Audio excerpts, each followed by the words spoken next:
Ռեոփեն մեդիայի ուղիղ եթերում իր աշխատանքն է սկսում ReNews լրատվականի հոկտեմբերի 15-ի առաջին թողարկումը, բարի լույս։ Սկսենք ահասար սուր սպանությունների շղթայի նոր բացահայտումով, պարզվում է Արամուսում ամուսինների սպանության մեջ կասկածվողը ևս 2 հոգու է սպանել։ Ըստ քննչական կոմիտեի 61-ամյա տղամարդը 4 անձին էլ 1 օրում է զրկել կյանքից։ Վերջին 2-ի մարմինները գտել են Կոտայքի մարզի Զովաշեն գյուղի ճանապարհին։ Տղամարդը իր անունով գրանցված որսորդական հրացանով սպանել է Զովունիից մի տղամարդու ու երևանցի կնոջ, ապա հափշտակել տղամարդու ավտոմեքենան։ Մեր նկարահանող խումբներ այցելել Զովաշեն պարզելու սպանությունների վարկածների շուրջ տվյալները։ Երեկ երեկոյան դատարանը քննում էր Սամվել Կարապետյանի խափանման միջոցը փոխելու միջնորդությունը։ Ավելի ուշ պարզ դարձավ, որ վերջինիս կալանքը երկարաձգելու հարցի քննությունը հետաձգվել է։ Դատական նիստը կշարունակվի այսօր ժամը 15-ին, այս մասին հակակոռուպցիոն դատարանի բակում լրագրողների հետ զրույցում ասել է փաստաբան Արամ Վարդևանյանը։ Հիշեցնեմ, դատարանի մոտ հավաքվել էին նրա աջակիցները, մեր ձևով շարժման համակիրները։ Կալանավորված գործարարի միջազգային իրավապաշտպան Ռոբերտ Ամստերդամը լրագրողներին ասել է, պայքարելու են նաև քաղաքականապես ամենօրյա ռեժիմով, մինչև իր պաշտպանյալը չազատվի։ Ըստ նրա դրանից ավելի հրատապ բան չկա, բացառությամբ Ադրբեջանում գտնվող հայ պատանդների ազատ արձակումը։ Լինելու է մեծ հանրահավաք եւ մեծ քայլեր, որպեսզի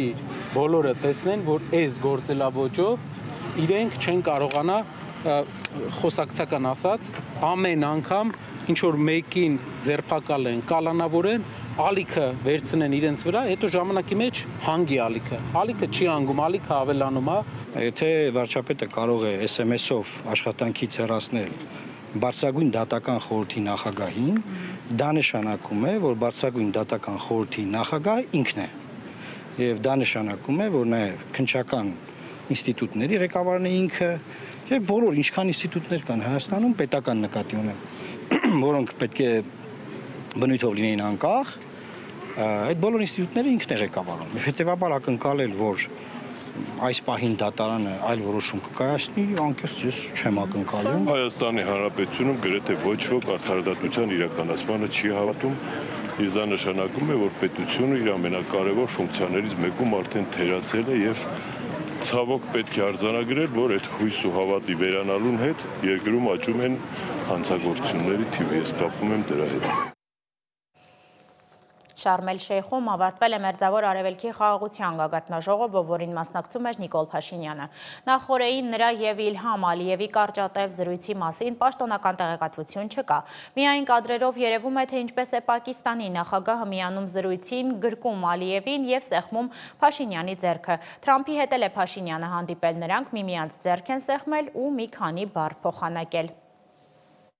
But the momentous breakthrough that we're here to celebrate tonight is more than the Մենք այստեղ միայն Գազայի պատերազմի ավարտը չենք տոնում, սա Աստծո օգնությամբ նոր սկիզբ է մի ամբողջ գեղեցիկ Մերձավոր Արևելքի համար։ Միացյալ Նահանգների նախագահ Թրամփը եւ Կատարի, Եգիպտոսի ու Թուրքիայի առաջնորդները Շարմ էլ-Շեյխում ստորագրել են Գազայի հատվածում պատերազմը դադարեցնելու վերաբերյալ համաձայնագիր։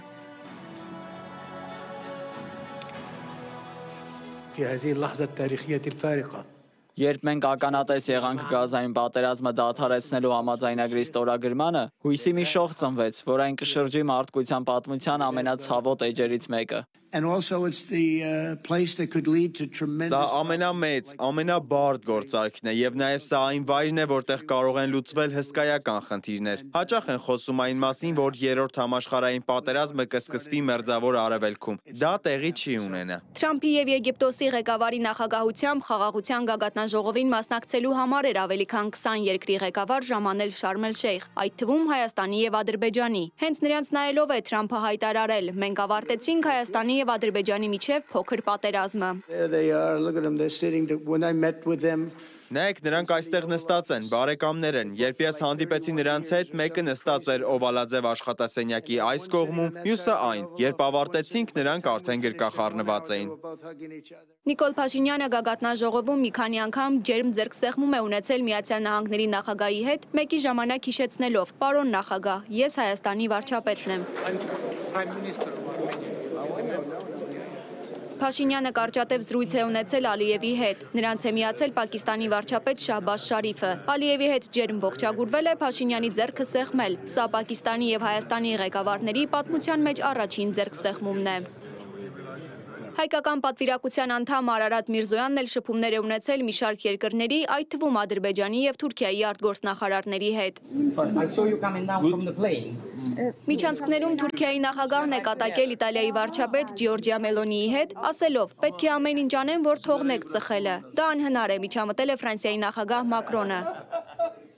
Իդեպ Էրդողանը հրաժարվել էր վայրեջք կատարել Եգիպտոսում, երբ տարածվեցին Նեթանյահուի գագաթնաժողովին մասնակցելու մասին լուրերը։ Նրա ինքնաթիռը շրջանցել է Կարմիր ծովը, ապա վերադարձել եւ վայրեջք է կատարել միայն այն բանից հետո, երբ Նեթանյահուի մասնակցությունը չեղարկվել է։ Ավելի վաղ Իսրայելի վարչապետի գրասենյակից հայտարարել էին, որ Թրամփն իսկապես հրավիրել է Նեթանյահուին, սակայն նա պատճառաբանելով հրեական Սիմխաթ Թորան տոնին իր մասնակցությունը մերժել էր հրավերը։ Համասը եւս չի մասնակցել տարածաշրջանային եւ միջազգային առաջնորդների հետ խաղաղության գագաթնաժողովին։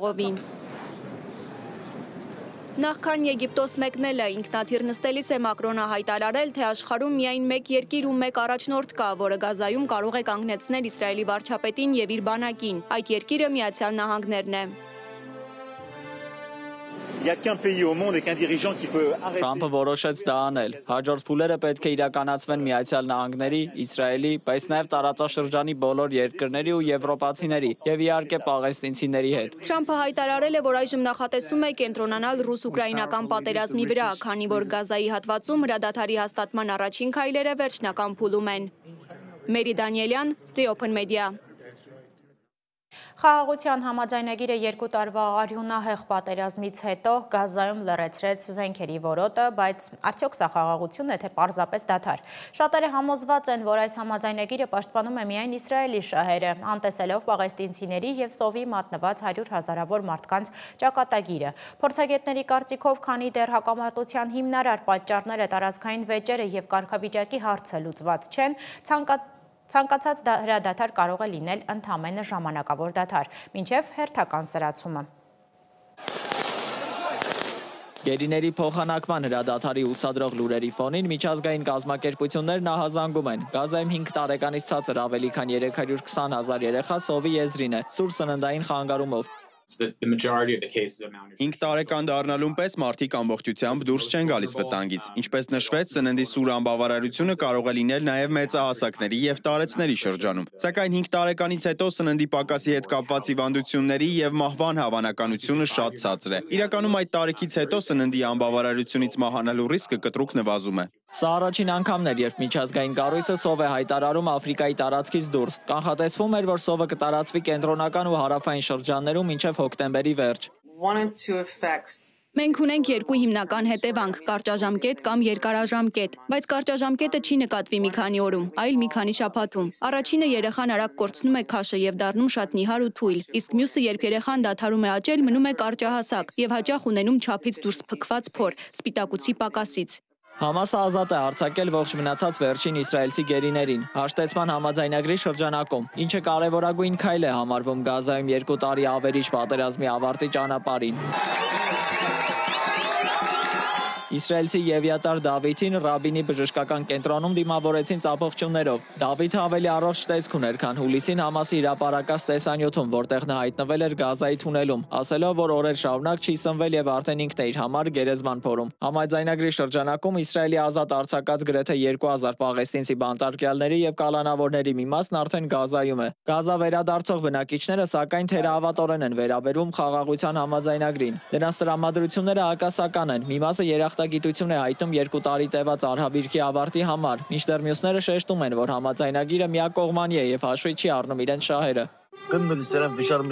Շարմ էլ-Շեյխի խաղաղության գագաթնաժողովը իր սկզբից մինչև վերջ միայն Իսրայելին պաշտպանելու նպատակով էր կազմակերպվել։ Նրանք չեն վախենում մեր ժողովրդի համար, այլ վախենում են իսրայելցիների համար, որոնց իրենք համարում են ճնշված, մինչդեռ իսրայելցիները գաղութարար են, ճնշել են պաղեստինյան ժողովրդին ու գաղութացրել նրա հողերը։ Մենք շնորհակալություն ենք հայտնում բոլոր այն երկրներին արևմուտքից մինչև արևելք, որոնք մասնակցեցին հրադադարի հաստատմանը։ Փառք Աստծո, որ հրադադարը կայացավ, որպեսզի մարդիկ կարողանան շունչ քաշել եւ վերադառնալ իրենց տները։ Թեև Գազայում հաստատված խաղաղությունը դադարեցրել է ռազմական գործողությունները, հնարավորություն տալով վերադառնալ բնականոն կյանքի, դրա երկարաժամկետ կայունությունը մեծ հարցականի տակ է։ Ըստ մասնագետների այն կառուցված է քաղաքական անվստահության եւ մարդասիրական աղետի փխրուն հիմքերի վրա, ինչը կանխորոշում է ապագա ցնցումների անխուսափելիությունը, եթե հիմնարար խնդիրները չլուծվեն։ Դավիթ Գենջոյան, Open Media։ Այնպես ինչպես Միացյալ Նահանգների նախագահը կարողացավ ազատել Համասի ձեռքից իսրայելցի գերիներին, այնպես էլ Ամերիկայի հայկական համագումարը կոչ է անում Թրամփին Բաքվում պահվող հայ գերիներին ազատ արձակել։ Իրական խաղաղության հասնել հնարավոր չէ, քանի դեռ գերիները անարդարացիորեն շարունակում են մնալ Բաքվում, նշել են Ամերիկայի հայկական համագումարի համանախագահները ու հիշեցրել, որ Սպիտակ տանը Հայաստանի եւ Ադրբեջանի միջև խաղաղության պայմանագրի նախաստորագրման ժամանակ Դոնալդ Թրամփը խոստացել էր գերիներին ազատ արձակման հարցով խոսել Ադրբեջանի նախագահի հետ, ասելով, թե Ալիևը դա կանի իր համար։ Բաքվում պահվող պատանդարված անձանց գերիների ազատ արձակման ուղղությամբ ամենօրյա աշխատանք ենք իրականացնում։ Այսօր Հայաստանի արտգործնախարարն է ասել ԵԱՀԿ գործող նախագահ Էլինա Վալտոնենի հետ ասուլիսի ժամանակ։ Արարատ Միրզոյանը նաև վստահեցրել է, որ Շարմ էլ-Շեյխում ևս ադրբեջանցի գործընկերների հետ խոսել է այդ թեմայով։ Հայաստան-Ադրբեջան կարգավորման գործընթացի շրջանակներում էական մի քանի հարցերի շուրջ ձեռք բերված համաձայնությունների պայմաններում այդուհանդերձ մնում են որոշ հարցեր, որոնք դեռ լուծման կարիք են զգում եւ հավելյալ ջանքերի կարիք են զգում, լուծված չեն ըստ էության այս պահի դրությամբ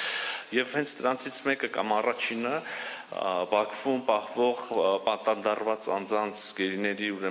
ազատ արձակման հարցն է։ Մենք ամենօրյա մեր աշխատանքն ենք իրականացնում այս ուղղությամբ, ոչ միշտ տեսանելի, ոչ միշտ արդյունավետ, հակառակ դեպքում հարցը վաղուց լուծված եւ դուրս եկած կլներ օրակարգից, բայց մենք իրականացնում ենք այդ աշխատանքը։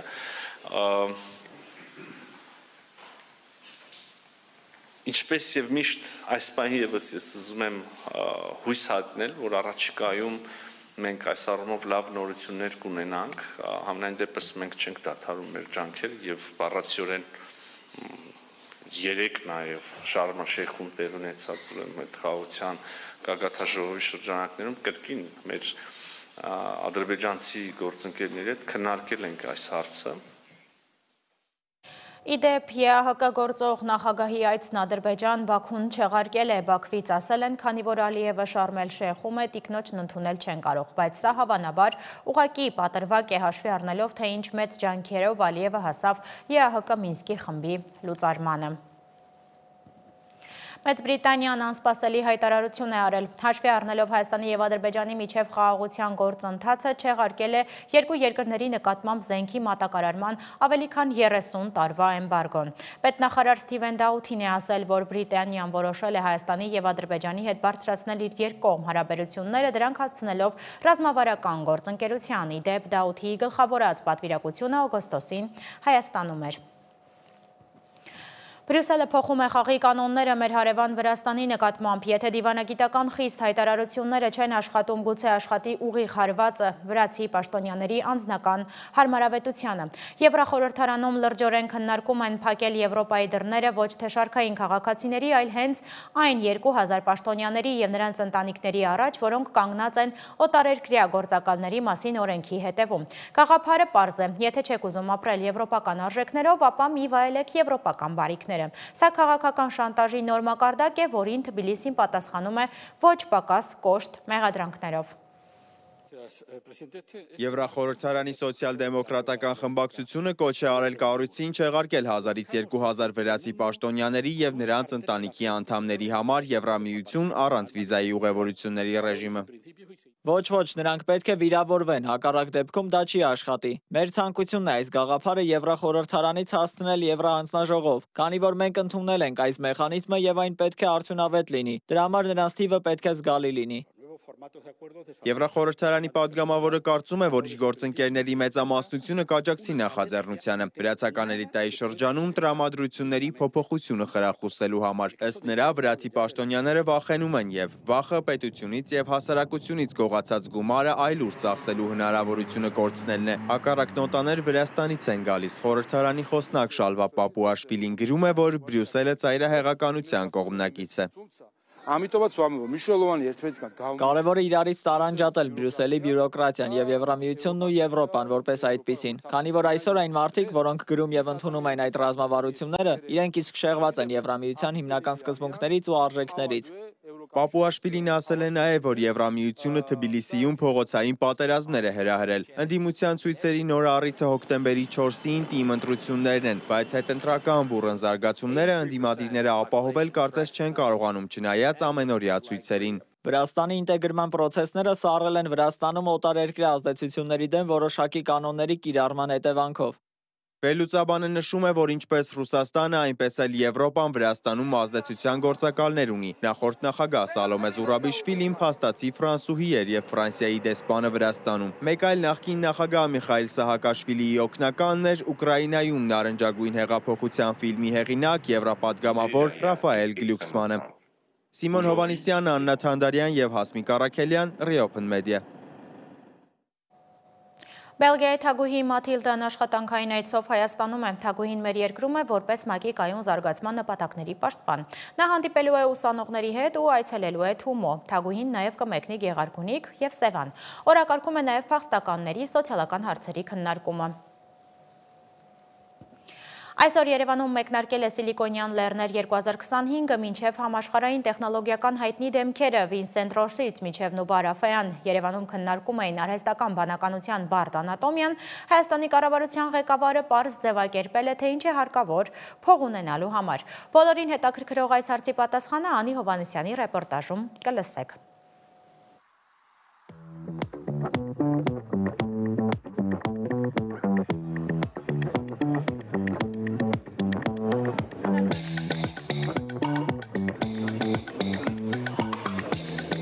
Արհեստական բանականություն։ Այսօր այս արտահայտությունը հնչում է ամենուր, բայց ինչ է իրականում թաքնված դրա հետևում եւ էլ որ ոլորտներ կարող են ներթափանցել։ Այս հարցերի պատասխանները գտնելու համար ոլորտի առաջատարները, միջազգային փորձագետներն ու հարյուրավոր մասնագետներ հավաքվել են մեկ հարթակում Silicon Mountains 2025 գագաթնաժողովին, որի այս տարվա խորագիրն է արհեստական բանականության անատոմիան։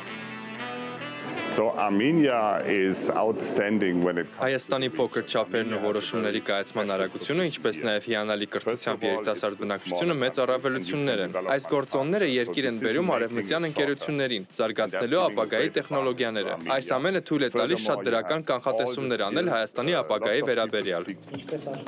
Գագաթնաժողովի մասնակիցներին ողջունելով Նիկոլ Փաշինյանը կարևորել է նման միջոցառումները տեխնոլոգիաների նկատմամբ հանրային վերաբերմունք եւ ընկալում ձևավորելու առումով։ Իսկ ինչ է հարկավոր փող ունենալու համար։ Կառավարությունը այս հարցին էլ ունի 3 պատասխան։ Առաջինը կրթություն, երկրորդը կրթություն, երրորդը կրթություն։ Տարբեր ընկերությունների հիմնադիր Շոշանիկ Ալթախչյանը խոստովանում է, ինքն էլ էր սկզբում թերահավատորեն վերաբերվում ԱԲ-ին։ Սկզբում ինձ մոտ AI նկատմամբ կար այդ դիմադրությունը, որ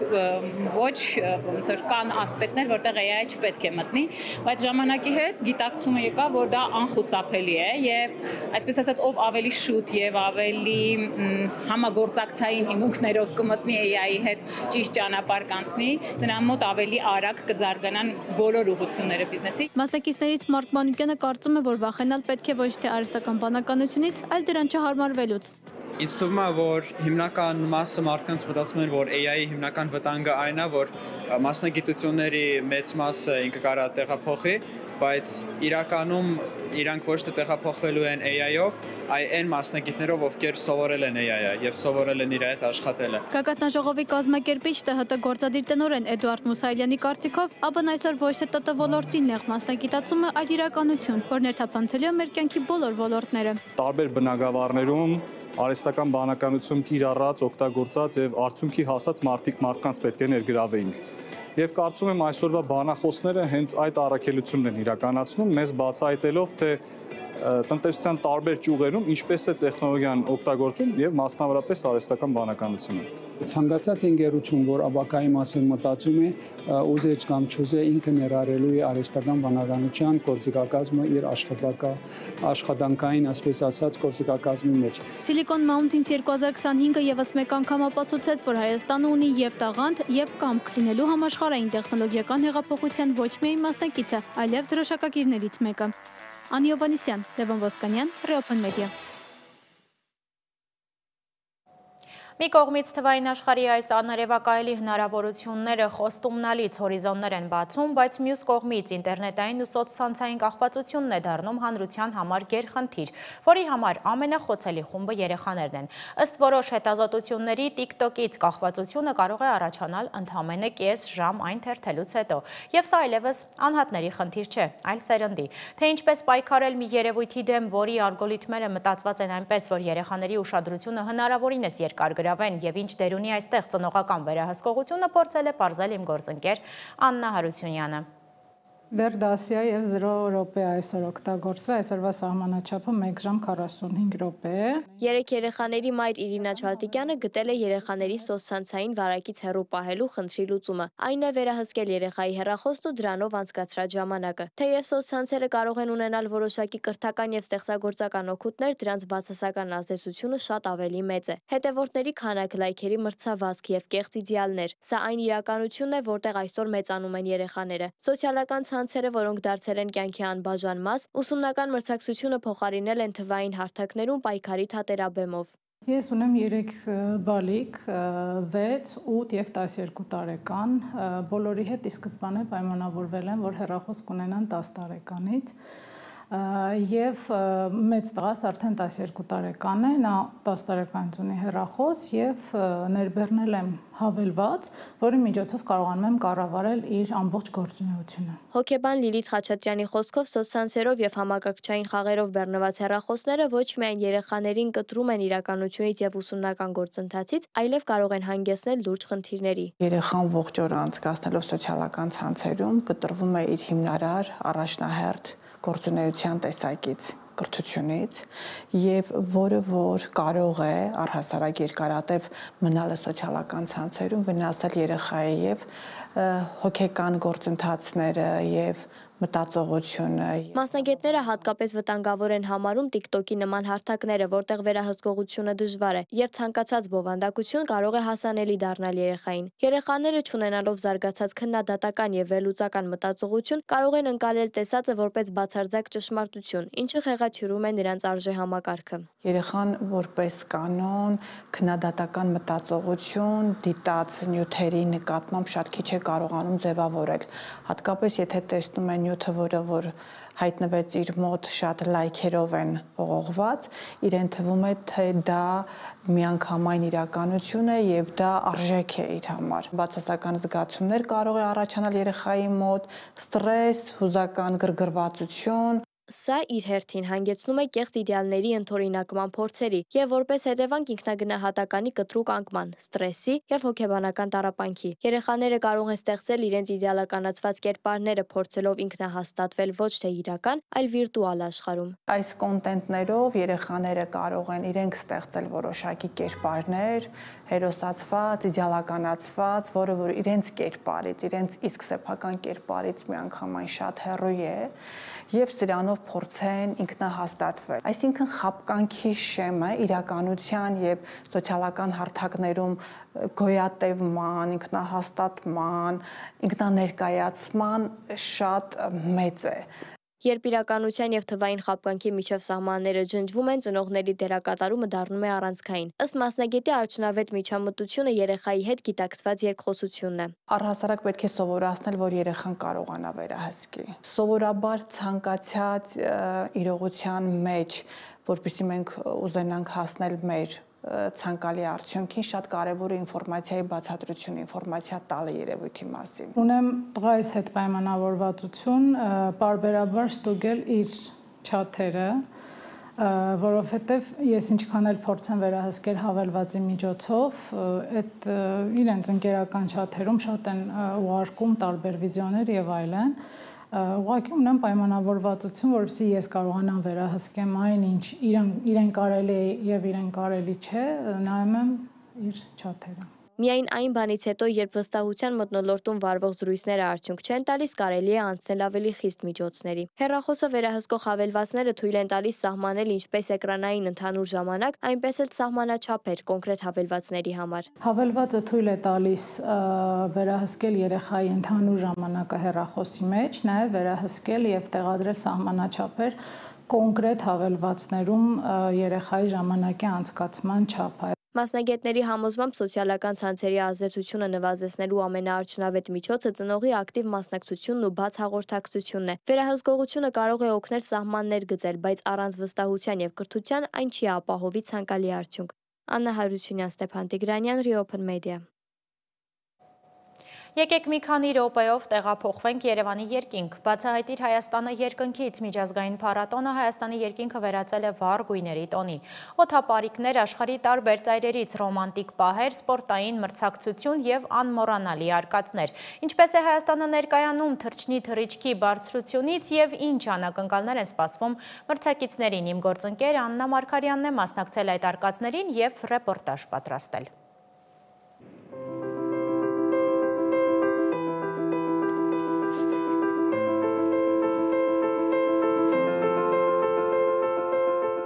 Հայաստանի երկինքը զարդարված է օդապարիկների վառ գույներով։ Բացահայտիր Հայաստանը երկնքից միջազգային փառատոնն է մեկնարկել հոկտեմբերի 10-ից։ Այն կտևի մինչ հոկտեմբերի 15-ը։ Եվ ընդամենը մի քանի րոպեից մենք արդեն կլինենք վերևում։ Այս տարվա փառատոնն արդեն 7-րդն է, մասնակցում են 2 տասնյակից ավելի օդապարիկներ, ոչ միայն Հայաստանից, այլև Բրազիլիայից, Անգլիայից, Իտալիայից, Բուլղարիայից, Ռուսաստանից, Վրաստանից եւ Ճապոնիայից։ Կազմակերպիչների խոսքով փառատոնը հոկտեմբերին անցկացնելու որոշումը պայմանավորված է հենց այս ժամանակահատվածում հնարավոր երեկոյան թռիչքներով։ Դրանց նպատակը զբոսաշրջիկներին ու մեր երկրի հյուրերին Հայաստանի գեղեցիկ բնապատկերները վերևից ներկայացնելն է։ Փառատոնը ներառում է նաև սպորտային մաս, օդաչուները մրցում են տարբեր անվանակարգերում, իսկ հաղթողները ստանալու են մրցանակներ։ Կազմակերպիչները նշում են, որ արդեն քննարկվում է հաջորդ տարի փառատոնը 2 մասի բաժանելու տարբերակը, առանձնացնելով սպորտային եւ ցուցադրական թռիչքները։ Իսկ մենք վայելենք այս հրաշք տեսարանը։ Я из Московской области. Ես Մոսկվայի մարզից եմ։ Հիմնականում այնտեղ եմ թռչում։ Ընդհանրապես առաջին անգամ եմ Հայաստանում եւ առաջին անգամ եմ մասնակցում փառատոնին։ Соревнования проходят на точность, то есть Մրցումներում հաջողությունը ճշգրտության վրա է հիմնված, այսինքն ամեն բարձրության վրա քամին տարբեր կերպ է փչում եւ պետք է այնպիսի հոսանք գտնես, որ հասնես որոշակի վայր, որը մրցավարները նշում են գետնի խաչով։ Այսօր օրինակ մեր խաչը նարնջագույնն է, այն արդեն կարելի է տեսնել։ Чтобы победить, немного Հաղթելու համար մի փոքր խիզախություն, մի փոքր բախտ եւ իհարկե վարպետություն, օդապարիկը կառավարելու։ Բացահայտիր Հայաստանը երկնքից փառատոնն անցկացվում է Հայաստանի էկոնոմիկայի նախարարության զբոսաշրջության կոմիտեի աջակցությամբ եւ նպաստում արկածային զբոսաշրջության զարգացմանը։ Օդապարիկով թռիչքը ոչ միայն սպորտ է, այլև ռոմանտիկա։ Միայն այսօր երկնքում 3 ամուսնության առաջարկ է եղել։ Честно, мы встречаемся чуть менее месяца. Մենք հանդիպում ենք մենք ամսից ավելի քիչ, բայց ես հասկացա, որ սա այն մարդն է, որի հետ ուզում եմ անցկացնել իմ ողջ կյանքը, եւ ավելի լավ պահ, քան թռիչքն օդապարիկով Արարատի ֆոնին, պարզապես չէր կարող լինել։